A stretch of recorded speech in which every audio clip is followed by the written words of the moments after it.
and welcome to the podcast. Yay, podcast. Happy New Year's, folks. Happy New Year. My name is Hannah. I'm Donovan. And this is My Thing, Your Thing. Yes, it is. And we're doing kind of a shorter sort of year in review kind of thing. Yeah, holidays and everything. We were sort of like, well, we have an idea for the next episode and we have some other stuff, but what do we do for New Year's?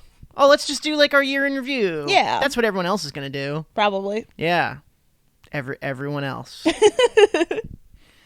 So yeah, we're just gonna talk about some of the things that we liked this year. Talk about some of our favorite highlights from the podcast. Yeah, totally. Then some of the new stuff that we read and watched and enjoyed. Yeah, totally. Do you want to start?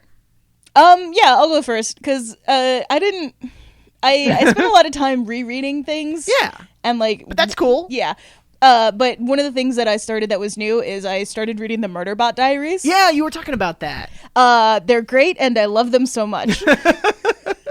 If you don't know, you probably do know because there was like a whole Apple Plus, Apple TV. What's the Apple? Whatever. Yeah, streaming It's service. Show Murderbot Diaries with one of the Skarsgårds. And it's about like. It is about a robot who calls itself Murderbot. Yeah. And it's in a distant future where humanity has sort of settled the galaxy. Yeah. And there's a lot of like exploration and like scientific research trips and that kind of stuff going on. Mm-hmm. And so in order to sort of secure funding, a lot of like any sort of research trip has to have a security unit or a sec unit.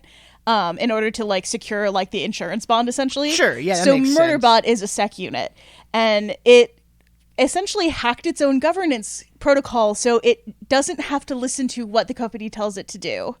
But it just like it didn't really have anything else to do after it hacked its governance module, so it just kind of kept doing its job. Yeah. And like pretending like it was a regular robot.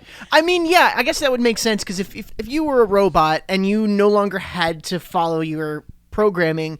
And you had your own interests you wanted to follow, you probably would be like, well, I still have to kind of follow it because if I don't, they're going to probably like turn me off. So, yeah. And yeah. Murderbot talks a lot about, so Murderbot is very much into media.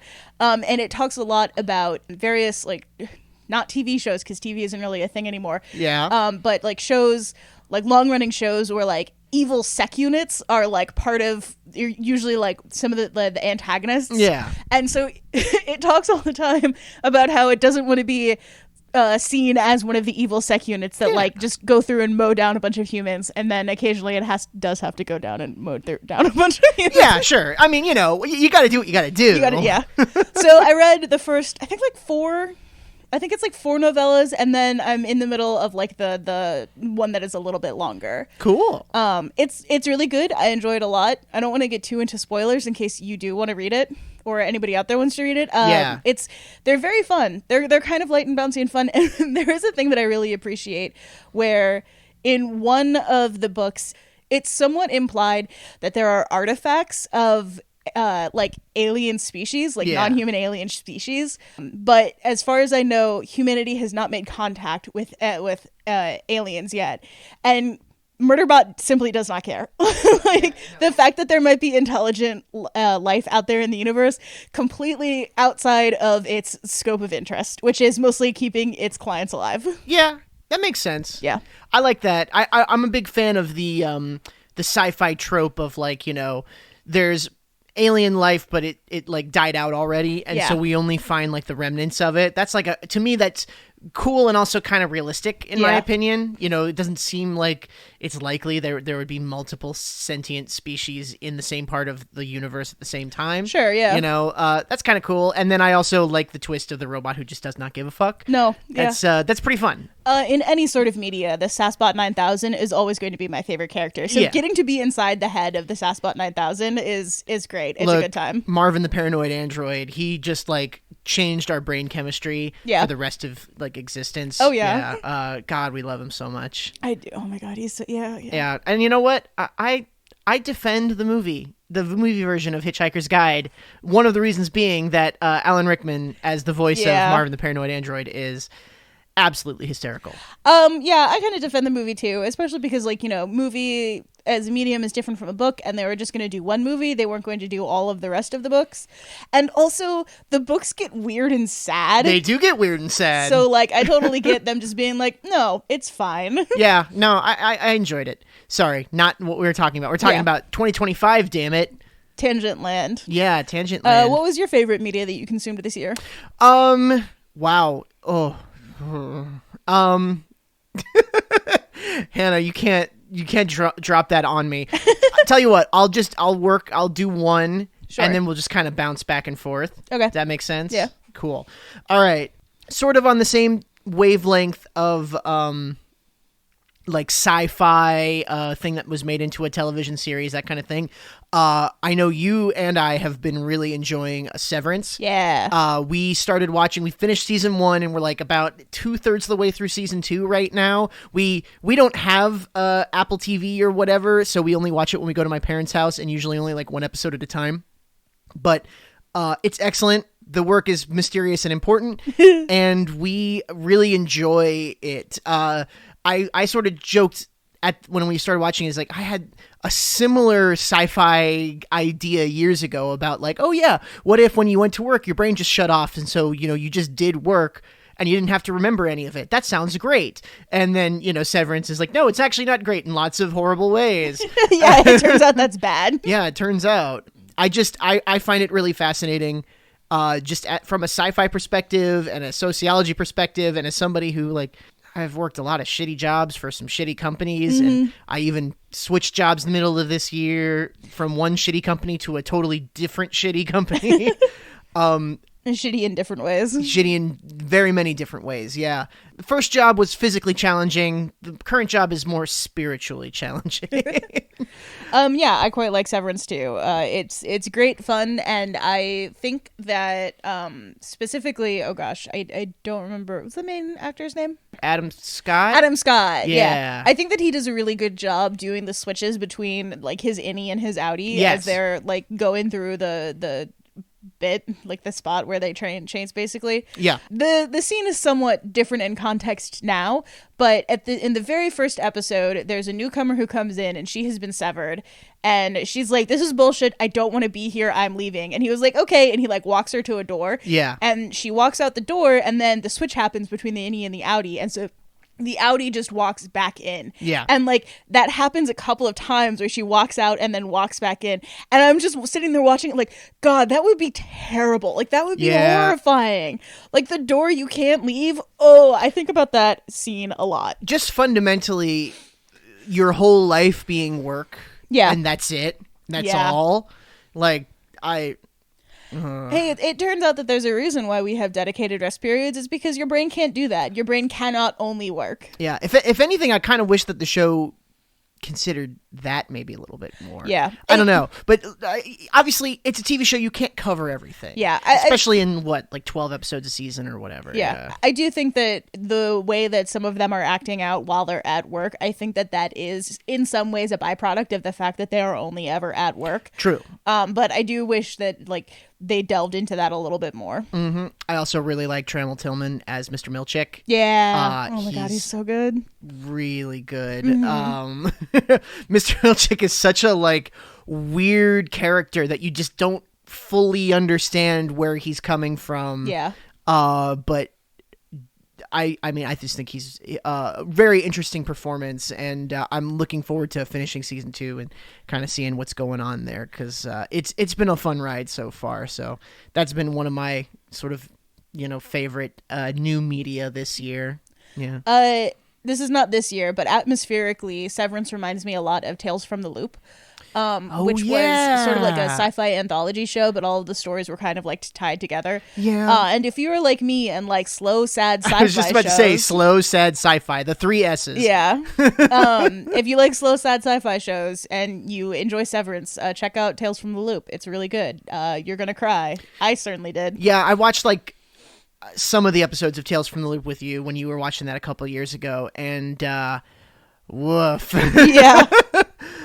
If you ever just need to be like emotionally flattened, give it a go. Oh God. Yeah, it's a rough one.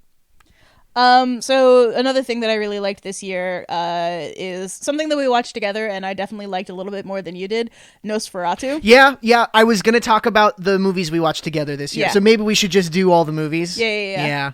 I liked it a lot. I thought it was okay. I will fully admit that I'm oftentimes a style over substance kind of person. So if you show me a beautiful set that is wonderfully lit and I can see everything and they've got really good costumes, I'm sat. I'm here. Let's go. I'm good. I don't disagree, because I do think that the art direction is brilliant. Yeah. I don't think there's any way around the fact that it looks amazing.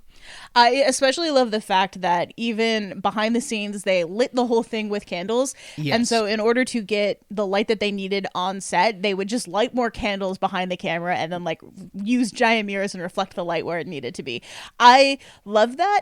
And I also love the fact that this is a movie about vampires, and stuff oftentimes is happening in the dark, but you can see what's happening. Yeah. You can see what's happening. At some point we might talk about True Blood, and by that I mean that I'll rant at Donovan for like an hour and a half about True Blood. See, I the thing about True Blood is that I've actually watched quite a bit of True Blood. Sure.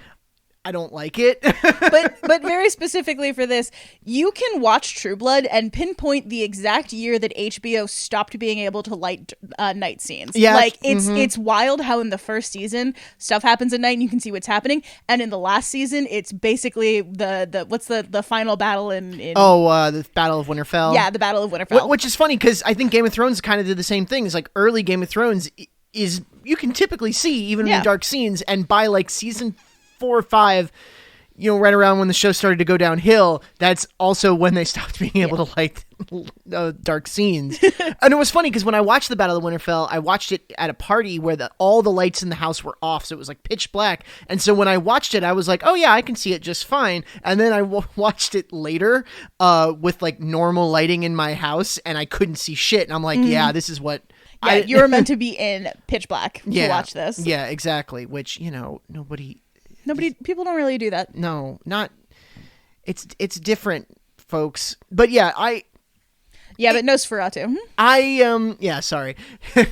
I remember walking out and being like, yeah, that was pretty all right. But it has that kind of problem with the movie where I think back to it and I'm like, I don't really remember a whole lot about it. I remember some of the imagery, the visuals. Yeah. And I've seen the original. I know the plot of Nosferatu, but like nothing really like hit me in a really strong way. Oh, not the scene where Jonathan is having a fever attack as he's like being ferried by a black carriage through the mountains, and he's just like constant, like every time he turns around he's in a new scene. No, the atmosphere is great. I love the fever dream that he was in. That was great. Yeah, the fever dream stuff is pretty good. Willem Dafoe. Yeah, Willem Dafoe. And Willem Dafoe's just great in everything. Like, well, sure. But also like his weird little like attic hovel thing that he's living in, where like there's just strange like runes and like Kabbalic symbols and like all this kind of stuff like etched all over as he's doing all sorts of demon hunting and stuff. Oh, and the guy who did the voice from Dark Souls, Ralph Ineson. Yeah. He's the doctor in Nosferatu. He's the father in The Witch. And he does maybe my favorite ever line reading in a video game ever, where in Dark Souls 3, he plays Sir Wilhelm in the Ashes of Ariandel DLC, and like, that guy, his voice, great actor, just kind of playing a small part in Nosferatu, but I'm a big fan of Ralph Ineson in a lot of ways. Yeah, so I really like Nosferatu. He's also the voice of Galactus in the new Fantastic Four movie. Oh, okay. Which I didn't see. We're not talking about it. So I really liked Nosferatu. I thought that Lily Rose Depp did a fantastic job. I think that there is definitely something to people saying like, oh, that actor has iPhone face. I can't believe that they're in like, I don't believe that they are a person who is in a historical period because they look like they've seen an iPhone. Lily Rose Depp looks like she's never seen an iPhone once in her life, and she should only act in like period pieces from like roughly the 17 to the early 1900s. Yeah, no, like, she looks like Victorian era, like just absolute nightmare. Yeah. I thought that the physicality of her acting was really good also, as she was like doing all sorts of like weird seizing and stuff. Oh, it was good. I liked it. Yeah. It was like a Donald Farmer movie. It was great. Yeah. No. Incorrect. I do, however, really like that Nosferatu was always monstrous. Like, they never made him hot. It's Bill Skarsgård in there. They could have made him hot, but they never made him hot. Yeah. That's a very interesting, there's definitely an argument to be had about, like, hot vampire versus scary vampire. Yeah, and he always looked like he was rotting. Like, there was a gross. hole in him that was rotting and full of super maggots. Gross, yeah. Icky. Nicholas Hoult, pretty good in that really good, as well, yeah. I thought it's a movie that I have no, like, strong negative feelings about, but I also don't really have any strong positive feelings about. It's just kind of like, yeah, I enjoyed it. Yeah. Yeah.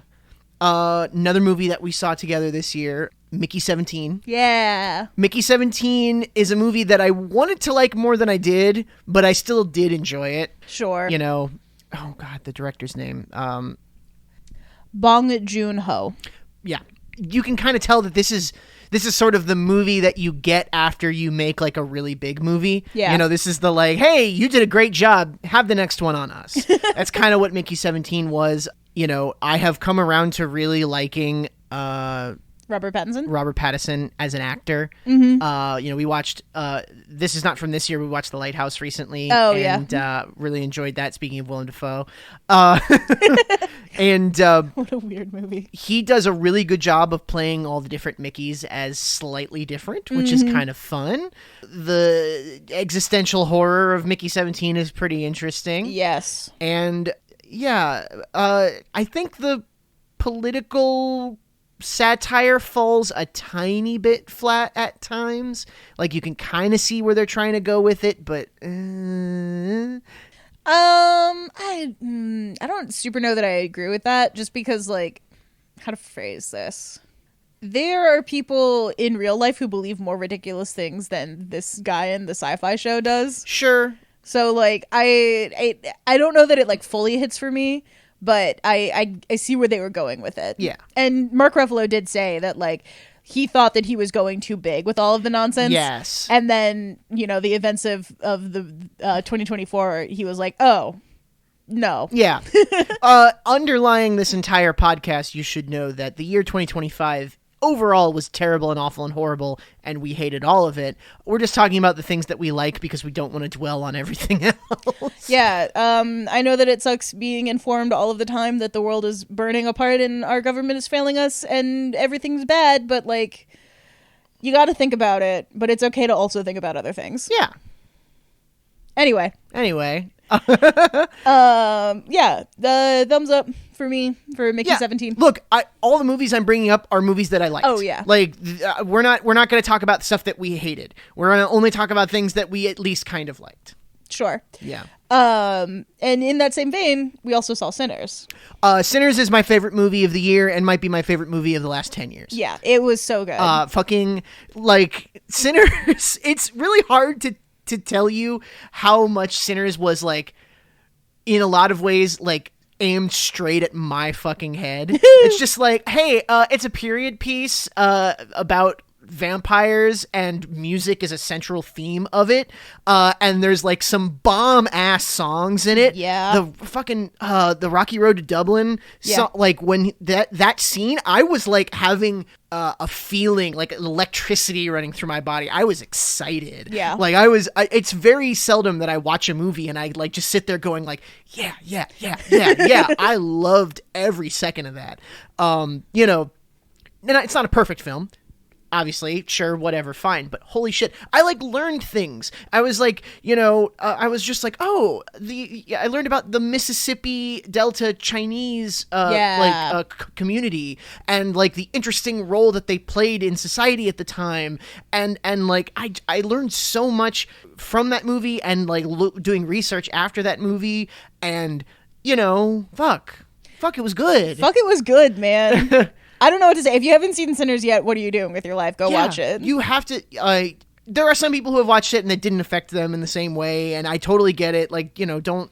I'm not saying if you don't love it, you're like a bad person or anything like that. But God, like, I watch Sinners and I'm just like, Yeah. This movie rules. There are also so many good moments of like tension. It does a good job of like continuing to build the tension without getting like ridiculous, without ever jumping the shark. Yep. When the guy who was like minding the door and he comes back and you're like, oh, is he good or is he not? Is he good or is he not? Yep. Oh no. I think it does an excellent job. It's really hard to have a big cast of characters like that where every one of them is very like unique and lived in. Yeah, every character in that movie like feels like a real full three-dimensional person, even though you don't get a ton of screen time with all of them. Like, I think that's really, really cool. It's hard to do that. It's really hard to have all of these characters. And that place looked like it was a fucking blast to hang out at. You know, obviously bad things happen in the movie, but like that was it just looked like a good time. Yeah. I fucking love that movie. The barn burner song and like all of the different eras of black music all coming together. It was so good.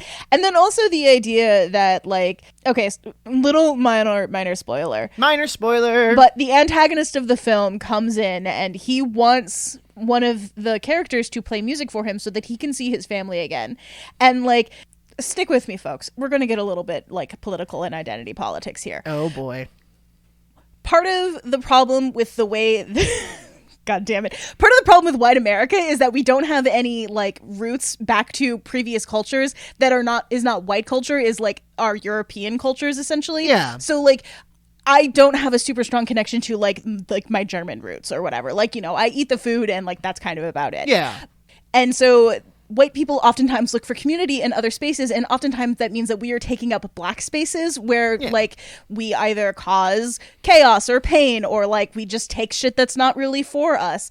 And so the idea of this guy just wants to see his family again, but he's encroaching in a black space where he is not welcome and not wanted, and then everything fucking goes wrong. Yeah. Oh, it's so good. Yeah, there's a lot of subtext. And it's very, also like there's a lot of, you know, the ideas of assimilation versus, you know, like keeping your roots, you know, to a certain extent. What I think is interesting about it is that it does kind of make an argument for both sides. It does kind of make an argument where it's just like, well, why can't we all just sing music together and be that thing? It's like, well, we can, but also like we have to kind of protect our own thing because we can't just let everybody come in and take it, because people will take advantage of it. Yes. And I think that it's interesting. I think the movie works really well.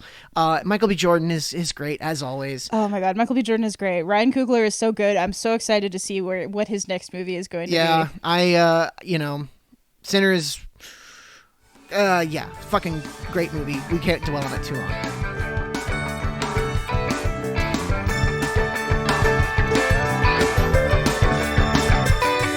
It's such a sunny day, such a sunny day, such a sunny day to waste away.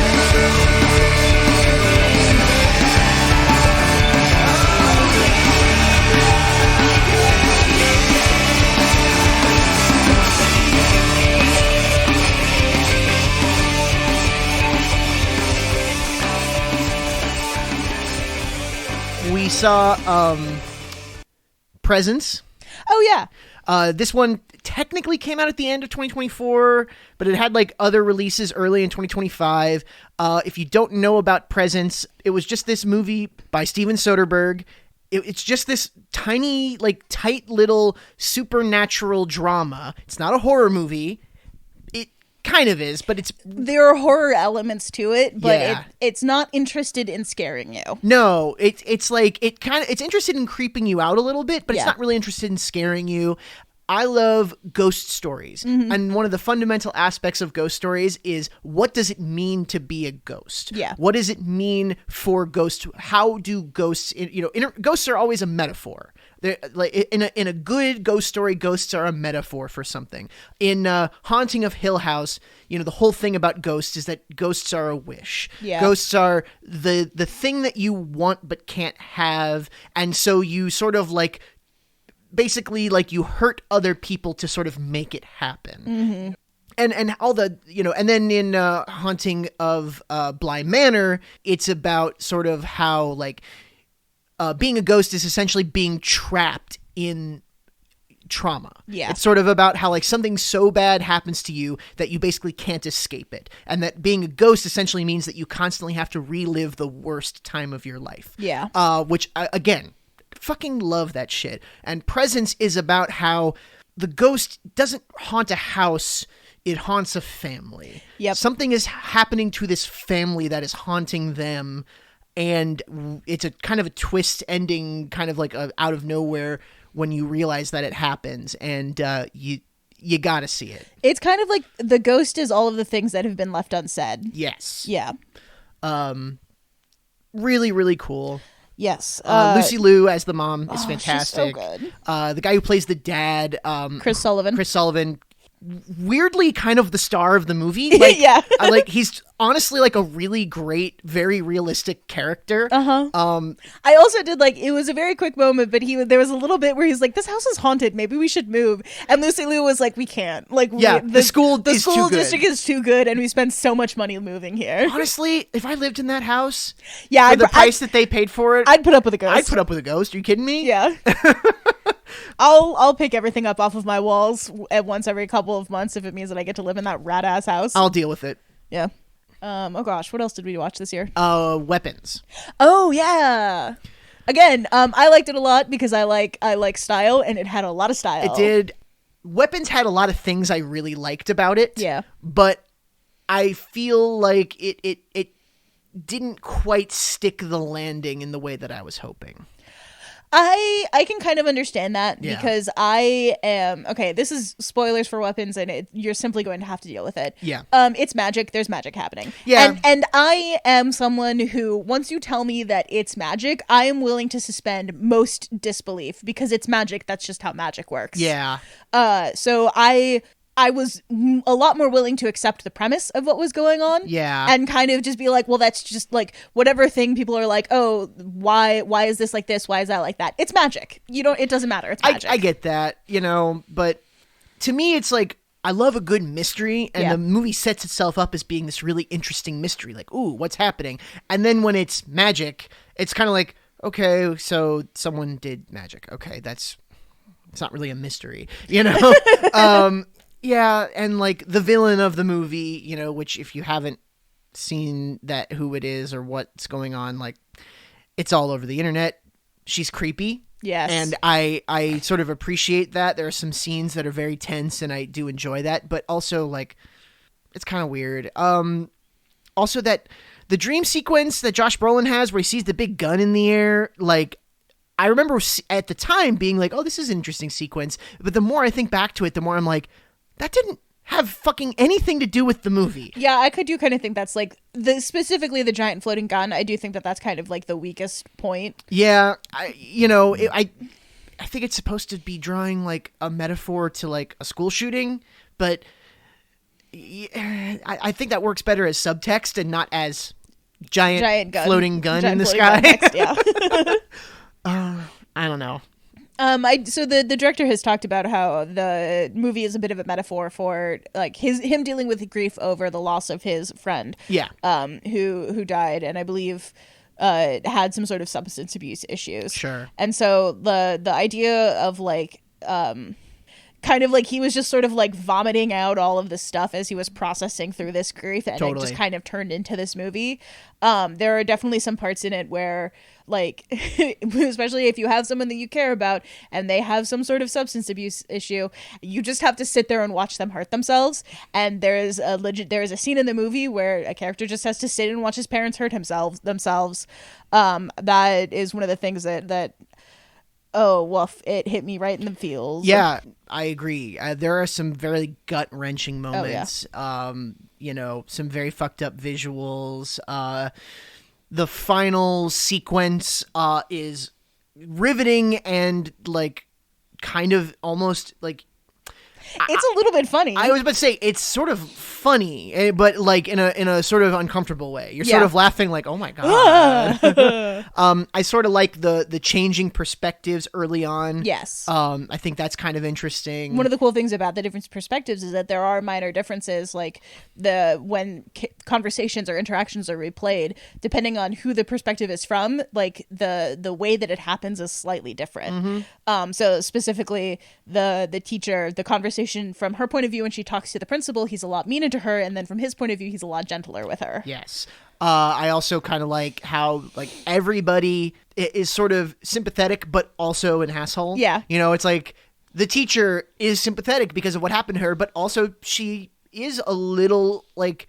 She's bad with boundaries, and she's like, and she's an alcoholic. She's an alcoholic, and she's helping. We're not helping, but she's encouraging a former alcoholic to start drinking again, and yeah. And then like there's this character who's homeless and he's a drug addict, and on one hand you like sympathize with his position, but also, and he is also getting like beaten up by a cop, and you're just like, yeah, fuck that guy. But then also it's like, hey man, you're like stealing kids' toys from cars. Like, that's not cool. Like you can also, and then the cop character, at first you kind of see him and they're like, oh yeah, he seems reasonable, but he's like cheating on his fiance with the teacher character, and he's like being a cop and beating the shit out of people. Yeah. Like, so yeah, that's not cool either. Like you can, everyone's kind of got an angle, and everyone's kind of, I do find that interesting, One of my sort of favorite things about it is in movies where something bad has been happening in the background, and like they finally come to the moment where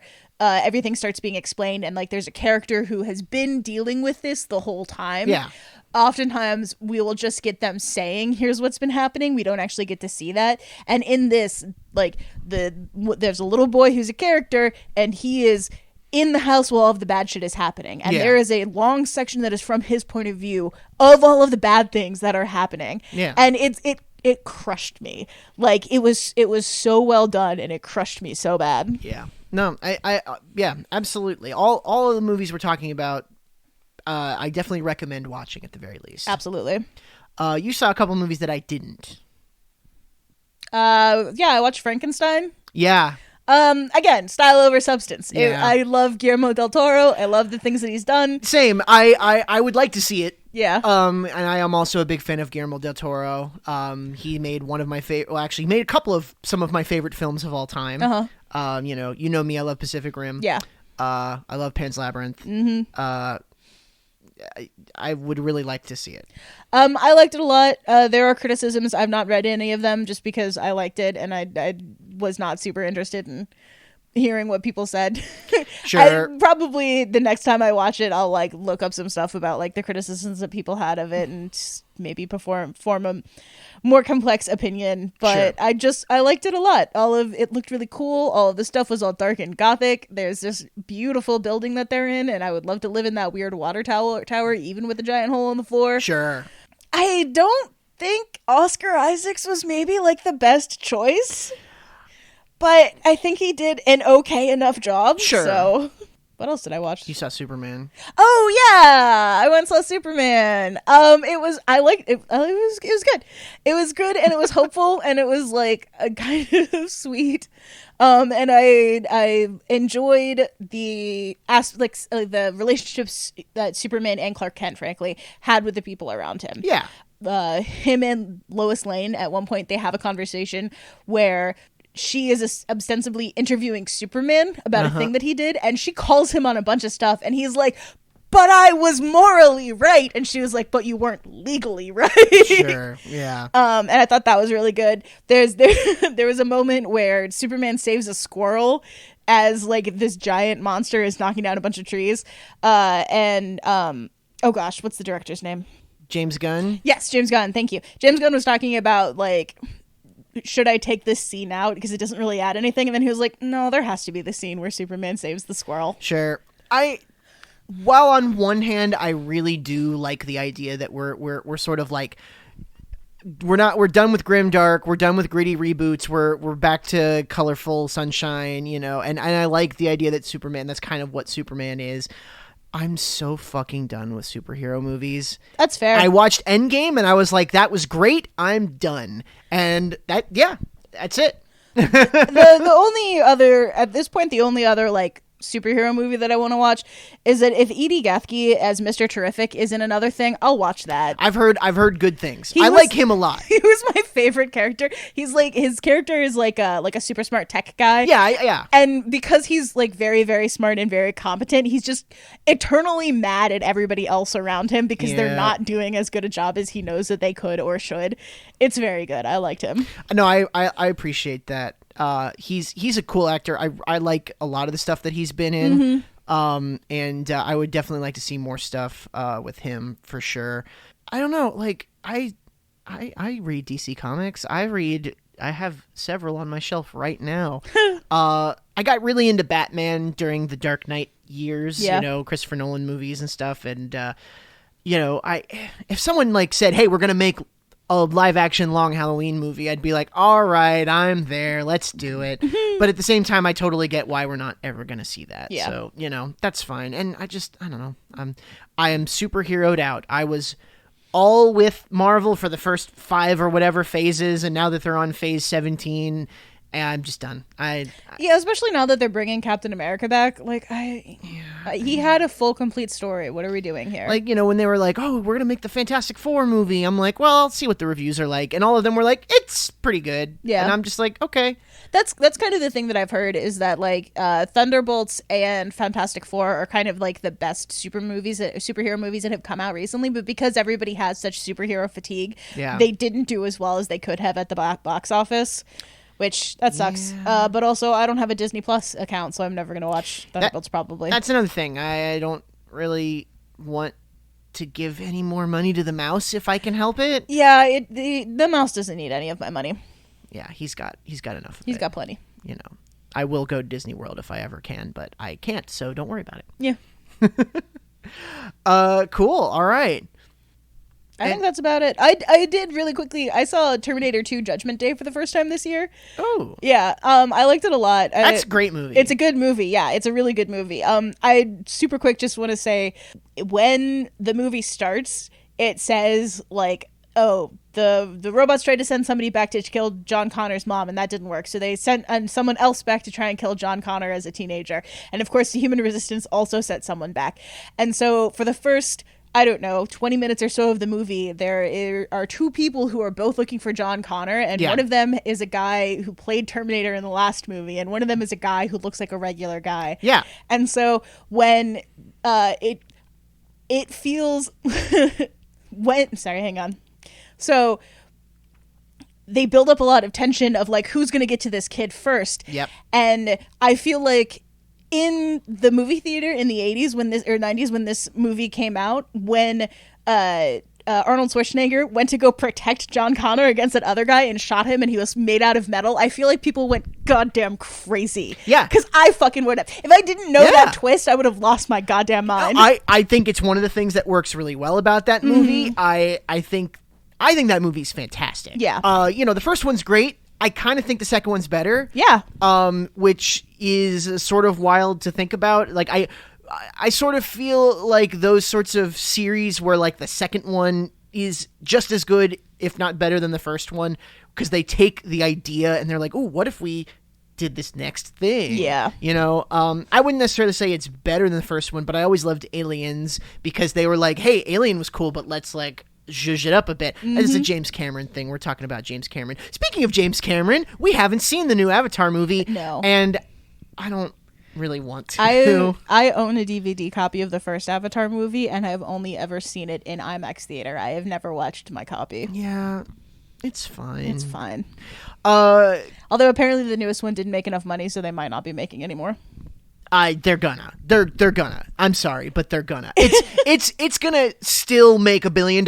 It might not like make $2 billion or whatever. It's still gonna make $1 billion, and James Cameron is gonna finance it himself, like Francis Ford Coppola, and was it? Oh, Metropolis. Or Megalopolis or whatever. Yeah. It doesn't matter. The movie that bankrupted him. The high budget Neil Breen film. Yeah, that's so mean. Yeah. Anyway, that's enough about movies. Music. Yeah. So Hi everyone, I'm a music person. Yeah. I didn't listen to a ton of new stuff this year. I'm just not very plugged into new music. I'm very much the kind of person who, like, I listen to things like 10 years after they come out, and I'm like, this was great. Why wasn't I around for this? And I was around for it. I just wasn't plugged in. This happens all the time. You know, like, I got super into Phoebe Bridgers a couple of years ago, like 5 years after she was already, like, super popular. super popular. And she was already doing her, like, other project, which I didn't connect with the same way. Boy Genius, it's pretty good. But I have a current sad girl indie obsession. Yeah. Which is Horse Girl. Horse Girl's really good. They had a new album this year called Phonetics On and On. It was a vibe. Like, it's a very, like, it's sad girl indie. It's really cool. I really liked it. That one's good. I had some friends release some music this year, some bands that I've played with. A band called Howling Giant. My friend Adrian's in that band. We played a show with them this year. Oh, yeah. They released an album called Crucible and Ruin, which, like, Obelisk, which is sort of like the heavy music blog that lots of people sort of in my community followed. That was their number one album of this year. Ooh. And it's totally well-deserved. Like, they're an amazing band. They're so good. They're, like, so not my kind of band in lots of ways, even though they're, like, so good. They're just, like, there's a very particular element to them, you know, but if you like them, like, that, they're the best at what they do. And man, playing shows with them, like, it's great, but it almost feels bad because they just so outshine you. Like, it's kind of rough. But their album was really good. Like, you know, listen to it if it's not your thing, or if it is your thing, give it a shot. Crucible and Ruin, really good. Lopan, kind of, you know, classic heavy band from Columbus. They did a new album called Get Well Soon, and that was pretty good. I didn't listen to, like, all of it, but you know, I listened to a couple songs from it. They practice in the same building as I do, so I still hear them, you know, all the time. Really good. Roommate Neil, his band Arcade Maroon, they did a new EP called The Spilkies. And they also did a fun video for their cover of Saria's song from Legend of Zelda. You should go check that out. They're fun. I love Arcade Maroon. Shot locally, yeah. Yeah, shot locally with our other roommate in it as well. Yep. Really cool. On the topic of some heavy music, I heard a band called Generation of Vipers for the first time recently. Yeah, I remember you talking about this. Their album came out last year, technically, but they deserve a shout out. Guilt Shrine is their album. They're like sludge metal, like harsh vocals, but like the groove and it's sludge metal, a little noise rock vibe to it. Really cool. Way into it. These are all words I'm familiar with. Yeah. I was just gonna say, there's not a whole lot of new music that makes it to me because I mostly just listen to, like, the same 3 Spotify playlists over and over. Yeah. One from the 90s, one from the 2000s, and one that's called The Dumping Grounds, which is, like, anything that's interesting goes into. Yep. But I've been listening to a little bit more Sabrina Carpenter. Really? Yeah, it's very light and poppy, and it's just kind of fun. Yeah, that's kind of what the vibe of her is. Yeah. And then also I've been listening to a fair amount of an artist named Monrovia. Oh yeah. Yeah, and I like him a lot. It's very sort of like kind of unplugged Appalachian folk music sort of stuff. Which is something that I vibe with really well. Oh yeah, totally. To plug a Columbus band that I don't think is around anymore, some good friends of ours, Suffering Praying Hands. Oh yeah.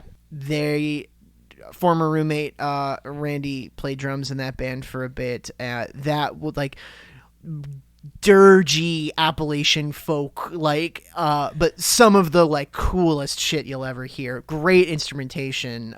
If you can find it, they are difficult to find online, I know. Yeah, they're a little difficult to find online. There's some videos out there though, but God, yep. they were a force to be reckoned with when they were at their game. That was such a good band. Basically everybody who was ever in that band is a friend of mine, and like, they always made good shit. Neil was in that band too. Yeah, of course he was. Yeah. I keep forgetting that he played bass in that band for a bit, because they were around for so long, and he was not in it for that whole time. Yeah. Same with Randy. Anyway, Pup. Uh-huh. One of my favorite like pop punk bands. They've been around for 15 years ish. They have a new album out this year. It was called "Who Will Look After the Dogs." Yeah. They did a song with Jeff Rosenstock called "Getting Dumber," and that was kind of the theme of this year. Yeah. You know? Yeah, it feels like every year we're getting dumber. That was a good album. It was a lot of fun. Not my favorite of theirs, but solid. I really enjoyed it. New Superchunk record came out this year, right after we did the Superchunk episode. Fucking god damn it. But it was pretty good, actually. I did end up listening to it. Mm-hmm. It kind of reminds me of their later 90s stuff. It kind of reminds me of their indoor living, come pick me up, a little bit of here's to shutting up era. Sure. You know, it's less punky and angry, more melodic, but they're still doing political stuff. Their last few albums they've been very political, and I just think that's kind of the vibe that they're on now. Yeah. Which fair. I get it. I very much enjoy Superchunk. I'm always going to give them a shout out on that, especially because it's relevant to the band. It's relevant to the podcast. Yeah, but other than that, honestly, it's hard for me to listen to new music because when I listen to music, I want to make music, and then when I make music, I get sad and don't want to do anything.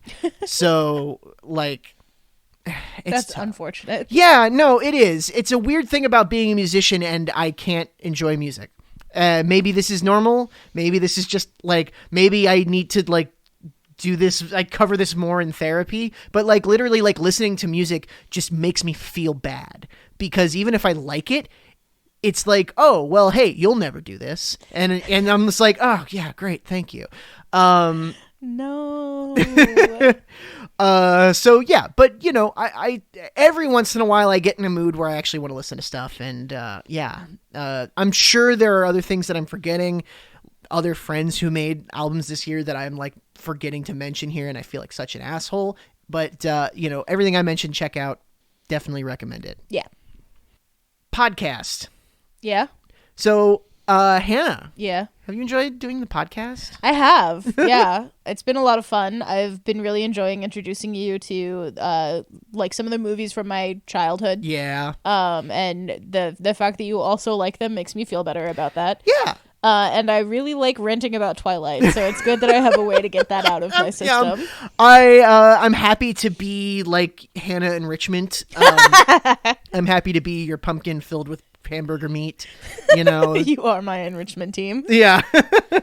I've just been really happy to be exposed to some new things. Mm-hmm. From someone whose opinion I respect a lot and think is very smart. It's also, it has been fun watching the James Bond movies because it is an interesting time capsule of the way that people thought and moved through the world. And also just kind of what was expected in the 60s and 70s. James Bond stays in a lot of hotels, and the way that the hotels just are so wildly different from my sphere of things that I have experienced. Yep.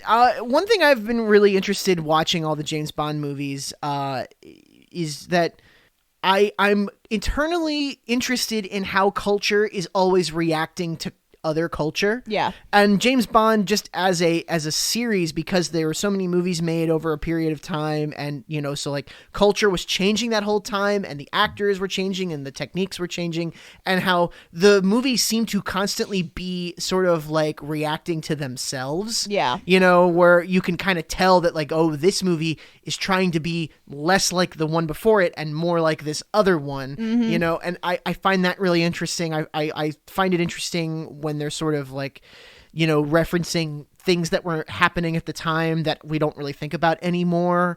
Man with a Golden Gun being all about the oil crisis and, solar power being this brand new thing, and just sort of being wait, I guess, that would have been a big deal in the early 70s. Mm-hmm. We just didn't really we don't really think about it now. We're just solar power. It's a thing that's always existed. Yeah.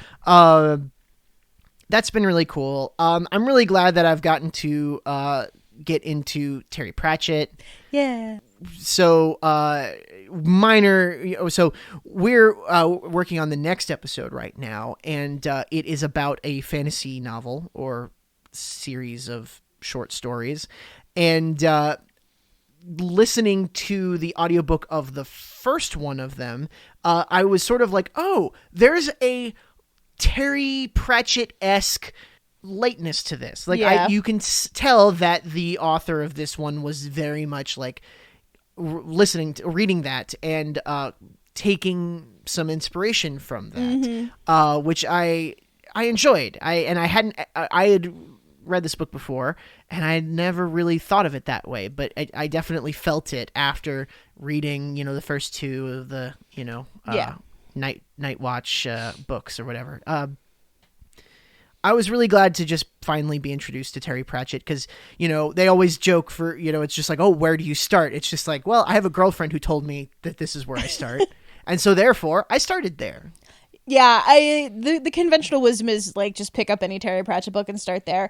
And like absolutely you can do that, but that also gets intimidating. Yeah. Because there are a lot of them and some of them do connect to other ones. Mm-hmm. So you could truly start with any of them, but I think that starting with the Night Watch series is usually a good place to go. Either that or the Witches series. Cuz it's all on Discworld. It's all there. Yeah.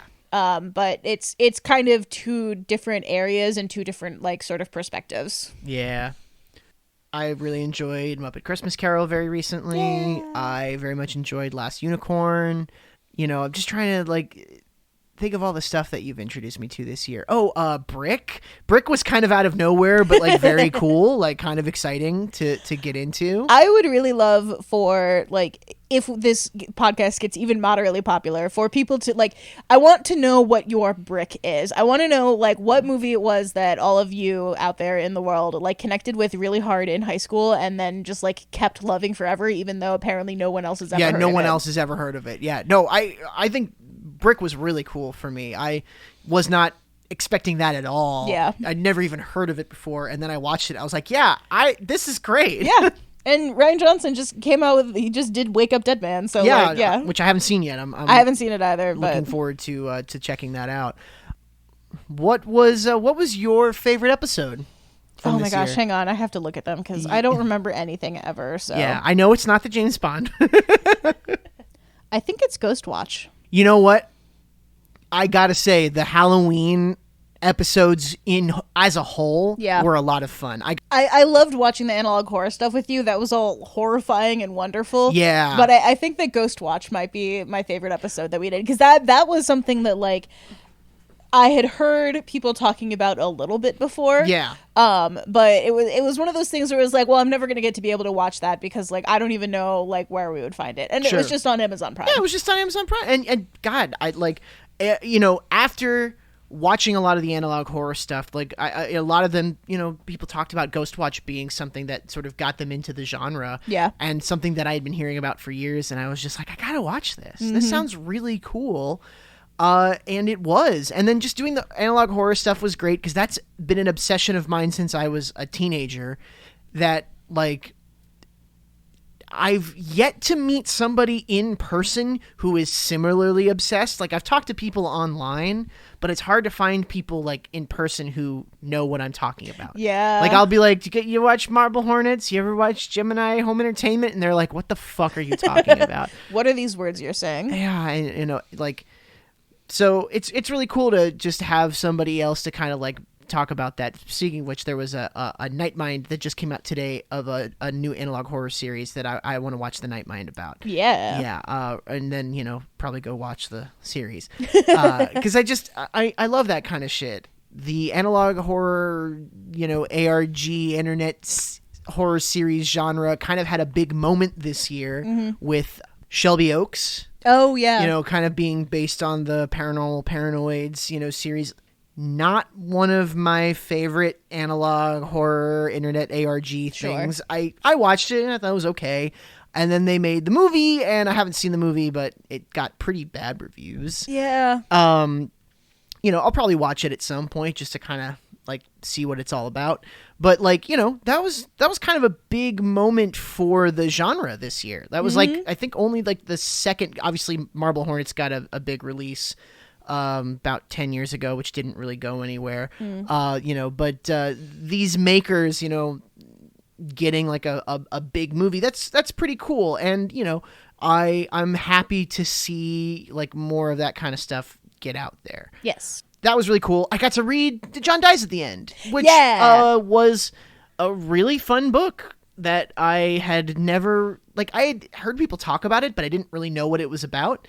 And it was good. Yeah. Yeah. And I think probably we'll just read the second one for next Halloween. That'll be one of the Halloween episodes. Oh, yeah, absolutely. And I'll have to figure out some other weird horror obsession to talk about with you. Speaking of that scheduling, so you may have noticed that we're not doing weekly episodes anymore. That's my fault. So I work full time and I take classes and I'm in a band and I ran a D&D campaign for most of this year. And also I run a business. And, you know, I like to spend time with my girlfriend and eat food and, like, you know, occasionally sleep. So every other week is what we're going to do from now on. Yeah. At least, you know, like maybe if more free time opens up in the future and we do more episodes, like, hey, that would be great. But I think every other week, we were kind of aiming high for every week. That was rough. But I think what we'll probably do is that, you know, for Halloween, we'll maybe do one every week for Halloween, or, you know, we might have like a period of time where we do like a month where we do some specials. Sure. You know, so that'll be, you know, something to think about. But I think generally speaking, every other week is what you got to expect. Yes. Just so that Donovan's brain doesn't fully melt out of his ears. It almost totally. A little behind the scenes here. The week of my birthday, which is also the week of Thanksgiving, I was supposed to edit an episode, and then we had another episode, and I literally, like, I did not want to, like, there was a part of my brain that was like, I don't want to do the podcast anymore. Yeah. I don't want to do this anymore. And then I realized I was like, no, I'm burnt out, and I'm, you know, feeling bad.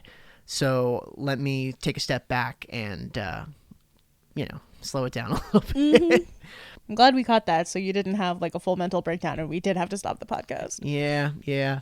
But, you know, we did invest in, you know, I got a new microphone and we're about to buy a thing to rip video. So we're hoping to do some video shorts coming up here pretty soon.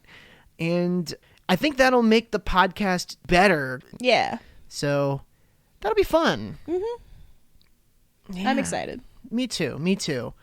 Is that everything? I think that's everything. Yeah. Hey, whatever you're listening to us on, tell us what was your favorite thing that you read or watched or listened to this year. Yeah, absolutely. Or some old gems that you've discovered. Yeah. What's the thing that you were really into this year, whether it came out this year or not?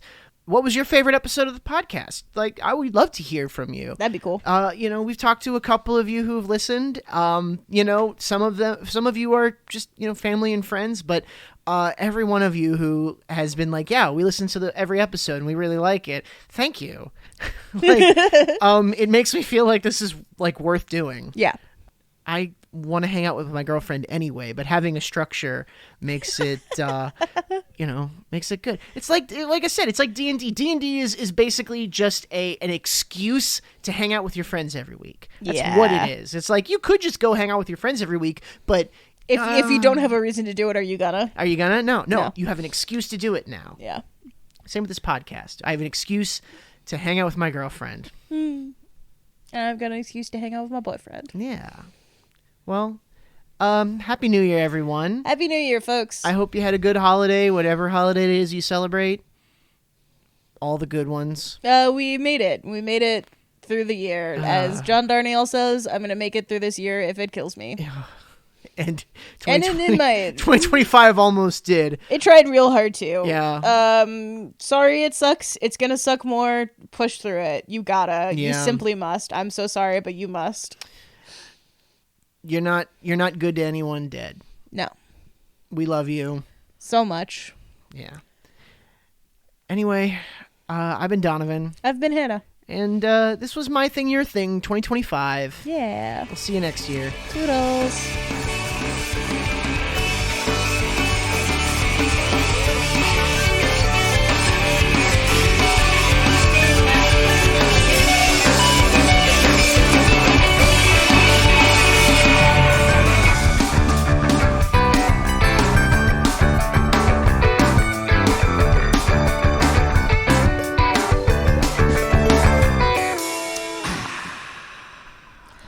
Thanks for listening. You can find us at mythingyourthing.com or at mythingyourthingpod on social media. Thanks to RK Maroon for letting us use their song Macaroni Art from the EP You Can't Eat Horses. You can get it at rkmaroon.bandcamp.com. If you have a thing you think we should talk about, email us at mythingyourthingpod@gmail.com, and maybe that could be our thing.